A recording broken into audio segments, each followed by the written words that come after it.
The final second.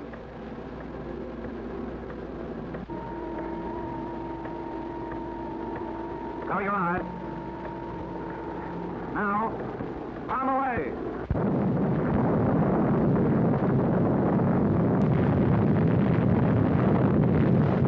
An atom bomb destroys or injures in three ways: by blast, heat, and radioactivity.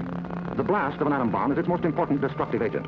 In Japan, whole buildings were flattened by its force.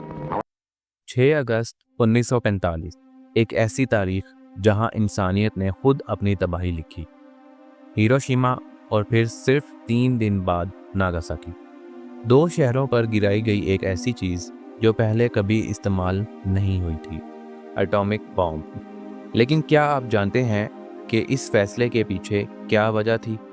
क्या सिर्फ जंग जीतनी थी या कुछ और छुपा हुआ था? वेलकम बैक दोस्तों, आप देख रहे हैं ब्रेन हिस्ट्री, जहां हम हिस्ट्री के राजों और सच्चाइयों को खोलते हैं और उस नज़र से जो अक्सर दुनिया छुपा लेती है। वर्ल्ड वार 2 अपने आखिरी मोड़ पर था। जर्मनी हार चुका था, लेकिन जापान ने सरेंडर करने से इनकार कर दिया था। अमेरिका ने एक सीक्रेट प्रोजेक्ट चलाया जिसका नाम मैनहट्टन प्रोजेक्ट रखा। इस प्रोजेक्ट में दुनिया के टॉप साइंटिस्ट ने मिलकर एक ऐसी डिस्ट्रक्टिव पावर बनाई जो सिर्फ इमेजिनेशन में होती थी। 6 अगस्त 1945 को लिटिल बॉय बॉम्ब हिरोशिमा पर गिराया गया और सिर्फ 1 सेकंड में 80,000 लोग मर गए। शहर का 90% हिस्सा तबाह हो गया। और फिर 9 अगस्त को दूसरा बॉम्ब फैट मैन नागासाकी पर गिराया गया। 40,000 लोग फौरन मर गए और हज़ारों बाद में रेडिएशन से। लेकिन बात सिर्फ यहाँ पे ख़त्म नहीं हुई। इसके बाद कुछ शॉकिंग फैक्ट्स और कॉजेस सामने आए। Number 1, Japan was already collapsing. Historians कहते हैं कि जापान तब तक ऑलरेडी हार चुका था और कुछ ही दिन में सरेंडर कर देता। Number 2, psychological warfare. अमेरिका चाह रहा था कि सिर्फ जापान ही नहीं, रशिया भी देखे कि उनके पास क्या पावर है। Number 3, the unwanted civilians. ना हिरोशिमा ना नागासाकी, दोनों शहरों में सिविलियन पॉपुलेशन थी, कोई मिलिट्री बेस नहीं था। Number 4, shadow burn marks. Bomb का असर इतना इंटेंस था कि लोगों के जिस्म की परछाइयाँ वॉल्स पर प्रिंट हो गईं, जिन्हें शैडो ऑफ डेथ कहा जाता है। Number 5, survivors faced burst. जो लोग जिंदा बचे उनका जिस्म गलता रहा। सर्वाइवर्स रेडिएशन के असर से डिकेड्स तक सफ़र करते रहे।